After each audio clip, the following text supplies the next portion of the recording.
మొత్తం బీచ్లో మీరు చూడండి, విశాఖపట్నం బీచ్ మొత్తం వాళ్ళే. విశాఖపట్నం బీచ్లో చేసే వ్యాపారాలు అన్నీ కూడా నార్త్ ఇండియన్ వాళ్ళే. గుజరాత్లు, మార్వాడీలు, వీళ్ళు అందరూ వాళ్ళే. అవునా, మేము ఇండియన్సే, కానీ మేము వేరే రాష్ట్రానికి వెళ్ళి వేరే వాళ్ళ మీద దాడులు చేయం కదా. మేము ఇండియన్సే, మేము వేరే రాష్ట్రానికి వెళ్ళి అక్కడ ఫామ్ హౌస్లు కట్టుకోవట్లేదు కదా. మేము ఇండియన్సే, వేరే రాష్ట్రాలకు వెళ్ళి మేము అక్కడ రాజకీయ పార్టీలు మేము ఫండ్ ఇవ్వట్లేదు కదా. ఇప్పుడు మన వాళ్ళ మార్వాడీలకి ఫామ్ హౌస్ ఉన్నాయి, సంగారెడ్డిలో ఉన్నాయి, పటంచేరులో ఉన్నాయి, అంతలెక్క ఫామ్ హౌస్లు ఉన్నాయి. మార్కెట్లో పెద్ద పెద్ద బిల్డింగ్లు కట్టుకున్నారు. ఒక్కొక్కరికి 1,50,000 2,00,000 రూపాయలు రెంట్లు వస్తున్నాయి. దో నెంబర్ మాలు సెకండ్ క్వాలిటీ అమ్మేతే టాలెంట్ తెలుగు వాళ్ళకి లేదు. పక్కవాడు బతకాలి, మనం బతకాలి అనుకుంటారు. వాళ్ళలాగా ఒకలే బతకాలని ఆ టాలెంట్ లేదు. అవతల షాపుని మనం మూయించేసి మనమే వ్యాపారం చేయాలనే ఆలోచన మన వాళ్ళు తెలుగు వాళ్ళకి లేదు. మన వాళ్ళు బతకాలి, వాళ్ళు బతకాలనేది మన వాళ్ళ ఆలోచన. మన వాళ్ళకి అలాంటి ఆలోచన, ఆ టాలెంట్ లేదు. కానీ వ్యాపారాలు చేసుకునే అన్ని టాలెంట్లు మన వాళ్ళకి ఉన్నాయి. వాళ్ళు ఎక్కడ ఏ షటర్ దగ్గరికి వెళ్ళినా సరే మాత్రం ఉంటే వాళ్ళు లైఫ్ లాంగ్ ఉంటారు, లేదంటే ఆ బిల్డింగ్ కూడా వాళ్ళు స్వాధీనం చేసుకుంటారు. అలాంటి సంఘటనలు కూడా జరిగాయి అన్న. ప్రస్తుతం ఇప్పుడు గో బ్యాక్ మార్వాడి, సో ఏం చెప్తారు, మీ ఒపీనియన్ ఏంటి? గో బ్యాక్ మార్వాడి నిజంగా అవసరం అంటారు అసలు ఇప్పుడు? అంటే గో బ్యాక్ మార్వాడి అనే అంశం ఏదైతే ఉందో అది అవసరమా లేకపోతే అది తప్ప అనేది కాదు. ఆ ఉద్యమం రావడానికి కారణాలు ఏంటి? ఆ ఉద్యమం వెనకాతల ఎంతో ఆవేదన, ఎంతో అణిచివేత, అస్తిత్వం, తెలంగాణ అస్తిత్వం, తెలంగాణ ప్రజల మీద చేసే ఆధిపత్యం, ఈ సిండికేట్ విధానం, ఈ అన్ని అంశాలు గో బ్యాక్ మార్వాడి అనే అంశం మీద రావడం జరిగింది. కాబట్టి గో బ్యాక్ మార్వాడి అంటే మార్వాడిని వెళ్ళిపోమనట్లేదు ఎవరు. ఇక్కడ వాళ్ళు చేసే మార్కెట్ విధానం కావచ్చు, ఇక్కడ ఉన్న తెలంగాణ ప్రజలను కావచ్చు, లేకపోతే ఇక్కడ మార్కెట్ సిద్ధాంతాలను కావచ్చు, వాళ్ళు మొత్తం కూని చేసి దో నెంబర్ మాల్ అంటే సెకండ్ క్వాలిటీ ప్రోడక్ట్ని మార్కెట్లో సేల్ చేస్తూ మన వాళ్ళని కాంపిటేటివ్గా వాళ్ళని ఉండనివ్వకుండా చేస్తూ వాళ్ళు మాత్రమే మార్కెట్లో ఉండేలా చేసుకుంటూ వాళ్ళు చేసే వ్యాపారం మన రాజకీయ పార్టీకి వాళ్ళు ఫండింగ్ ఇచ్చుకుంటూ వాళ్ళు చేసే రాజకీయాల్లో ఇన్ఫ్లుయెన్స్ చేస్తూ, వ్యాపారంలో ఇన్ఫ్లుయెన్స్ చేస్తూ, కల్చర్లో ఇన్ఫ్లుయెన్స్ చేస్తూ చేసే ఏ ప్రక్రియ ఉందో దాన్ని తెలంగాణ ప్రజలు తీవ్రంగా ఖండిస్తున్నారు. ఓకే, సో ఏం చెప్తారంటే ఈ నినాదంతో ముందుకెళ్తే ఇప్పుడు అట్లానే గో బ్యాక్ ఏపీ పీపుల్ అని కూడా అంటున్నారు. సో అసలుకి ఈ నినాదాలు కరెక్టే అంటారా? సో ఇవి నిజంగా పబ్లిక్లో నుంచి వస్తున్నాయి లేకుంటే పొలిటికల్ పార్టీస్ ఏమన్నా సో యాడ్ అవుతున్నాయి అంటారా? అంటే పొలిటికల్ పార్టీస్ కొంత ఉండొచ్చు, ఒక 10-15% పొలిటికల్ పార్టీలు కొన్ని ఉండొచ్చు. కానీ మళ్ళీ గో బ్యాక్ ఏపీ అనేది అది జరిగే ఆల్రెడీ ఆంధ్ర వాళ్ళు తెలంగాణలో ఉన్న అంశం ఏదైతే ఉందో ఏముంది, నీళ్లు, నిధులు, నియామకాలు, అదేవిధంగా రాజకీయ రంగంలో వాళ్ళ పరిపాలన వాళ్ళు చేసుకుంటారన్నారు. ఆ పరిపాలన వాళ్ళకి ఇచ్చేశారు, ఇంకా సమస్య లేదు. ఇక్కడ ఏంటి, ఎవరైతే మార్వాడీలు చేసే పెత్తనం ఉందో ఆ పెత్తనాన్ని వీళ్ళు సహించడం లేదు. ఇప్పుడు ఫామ్ హౌస్లు ఉన్నాయి, ఇప్పుడు మన వాళ్ళ మార్వాడీలకి ఫామ్ హౌస్లు ఉన్నాయి, సంగారెడ్డిలో ఉన్నాయి, పటంచేరులో ఉన్నాయి, అంతలెక్క ఫామ్ హౌస్లు ఉన్నాయి. మార్కెట్లో పెద్ద పెద్ద బిల్డింగ్లు కట్టుకున్నారు. ఒక్కొక్కరికి 1,50,000 2,00,000 రూపాయలు రెంట్లు వస్తున్నాయి. అంటే ఇంత స్థాయిలో ఉండి ఇక్కడ బతకొద్దనట్లేదు, వ్యాపారం చేసుకోవద్దనట్లేదు. వీళ్ళ మీద చేసే ఆధిపత్య ధోరణి ఏదైతే ఉందో దాన్ని తీవ్రంగా ఖండిస్తున్నారు. కానీ వాళ్ళు ఏమంటున్నారంటే మా ఎదుగుదల చూసి ఓరలేకపోతున్నారు, అంటే మా తెలివి వీళ్ళకు ఉందా లేదా అన్నట్టుగా మాట్లాడుతున్నారు. తెలివితేటలు అందరికీ ఉంటాయి ప్రపంచంలో. అంటే టాలెంట్ గురించి మాట్లాడుతున్నారు ఇక్కడ, ఏం చెప్తారు? అదే టాలెంట్ అనేది తెలుగు వాళ్ళకి లేదు. ఎందుకు ఏ టాలెంట్ లేదు? దో నెంబర్ మాలు సెకండ్ క్వాలిటీ అమ్మేతే టాలెంట్ తెలుగు వాళ్ళకి లేదు. పక్కవాడు బతకాలి, మనం బతకాలి అనుకుంటారు. వాళ్ళలాగా ఒకలే బతకాలని ఆ టాలెంట్ లేదు. అవతల షాపుని మనం మూయించేసి మనమే వ్యాపారం చేయాలనే ఆలోచన మన వాళ్ళు తెలుగు వాళ్ళకి లేదు. మన వాళ్ళు బతకాలి, వాళ్ళు బతకాలనేది మన వాళ్ళ ఆలోచన. మన వాళ్ళకి అలాంటి ఆలోచన, ఆ టాలెంట్ లేదు.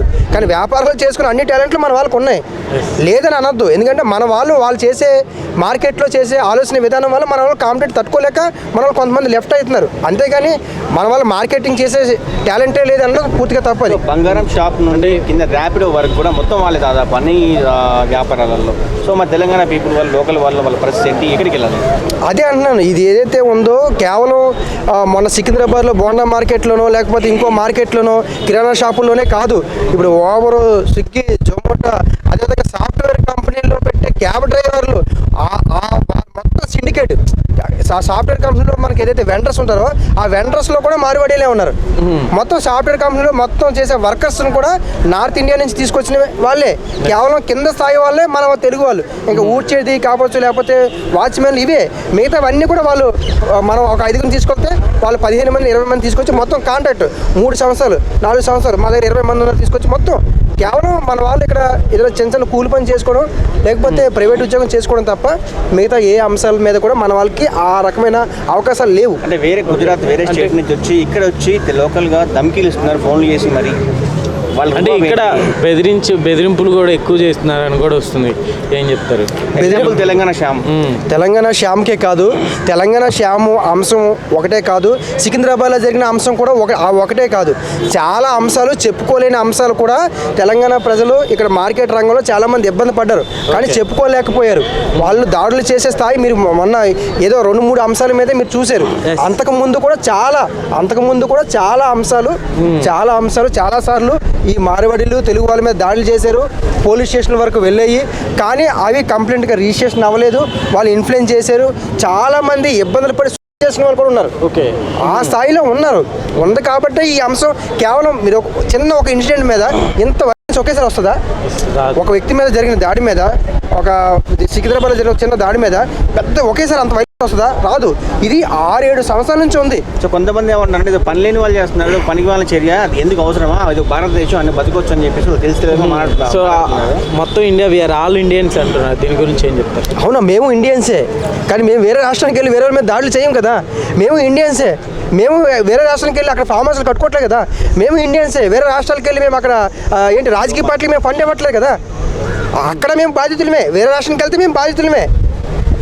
మనది రైట్ అయినా సరే మనం అక్కడ వేరే రాష్ట్రంలో బాధితులమే, మన రాష్ట్రంలో మనం బాధితులమే.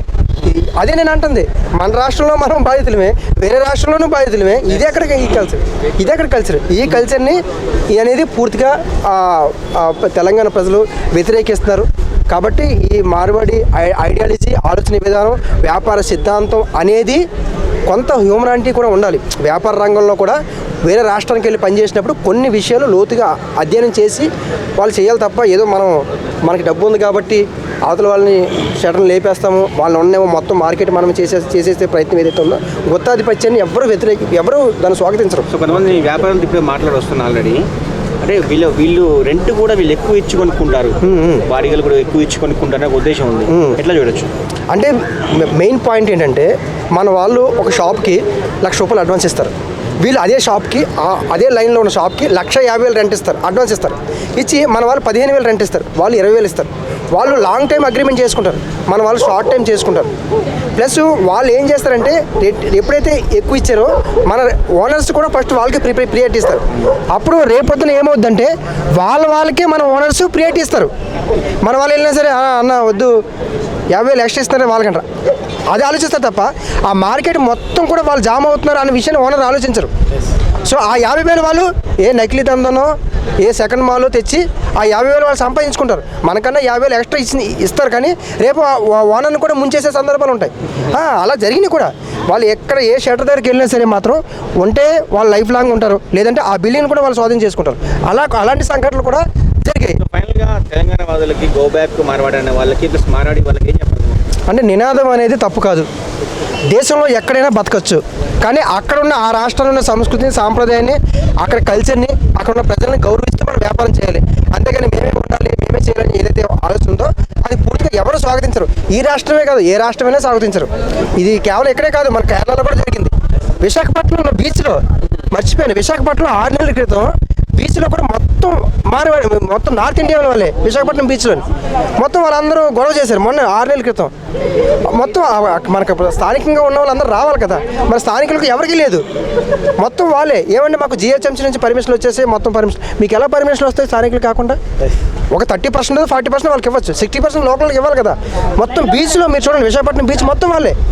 విశాఖపట్నం బీచ్లో చేసే వ్యాపారాలు అన్నీ కూడా నార్త్ ఇండియన్ వాళ్ళే, గుజరాత్లు, మార్వాడీలు, వీళ్ళు అందరూ వాళ్ళే. మరి తెలుగు వాళ్ళు మన విశాఖపట్నం వాళ్ళు ఎందుకు లేదు అక్కడ?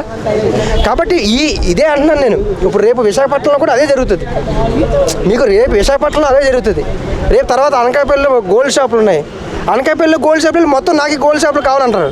అక్కడ కూడా ఇది జరుగుతుంది. రేపు విజయనగరం వెళ్ళినా, రేపు మనకి రాజధాని అమరావతి వెళ్ళినా సరే అక్కడ కూడా మొత్తం రియల్ ఎస్టేట్ రంగంలో ఉన్నారు మార్వాడీలు. రేపు రియల్ ఎస్టేట్ కూడా మేమే చేస్తామంటారు అంటారు. ఆల్రెడీ చేస్తారు. హైదరాబాద్ బిల్డర్స్ ఉన్నారు, పెద్ద పెద్ద బిల్డర్స్ రేపు చేస్తారు. అప్పుడు కానీ మీడియాలో కూడా రావచ్చు కదా, మీడియాలో కూడా వస్తారన్నారు. మీడియాలో కూడా వస్తారు, తప్పేంటి వాళ్ళు అంటుందండి. ఫైనల్గా ఏం చెప్తారు? సో అసలుకి ఉంటే బెటర్ అంటారా లేకుంటే? వాళ్ళని వెళ్ళిపోమని ఎవరు అనట్లేదు, వాళ్ళు ఆలోచించే విధానాన్ని వ్యతిరేకిస్తున్నారు, వాళ్ళ ఐడియాలజీని వ్యతిరేకిస్తున్నారు. మార్కెట్ స్ట్రాటజీ అనేది రాంగ్ స్ట్రాటజీ. ఓకే. ఆ రాంగ్ స్ట్రాటజీ ప్రకారం ఎక్కడ ఏ రాష్ట్రంకి వెళ్ళి అది కొనసాగదు, అది పూర్తిగా తప్పు. దాన్ని ప్రభుత్వం కూడా ఇరు వర్గాల మధ్య చర్చలు ఏర్పాటు చేసి దానికి సామరస్యం పరిష్కారం ఏర్పాటు చేయాలి. ఈ మొత్తం మార్కెట్లో మేమే ఉండాలనే ఆలోచన మాత్రం ఎవరు స్వాగతించరు.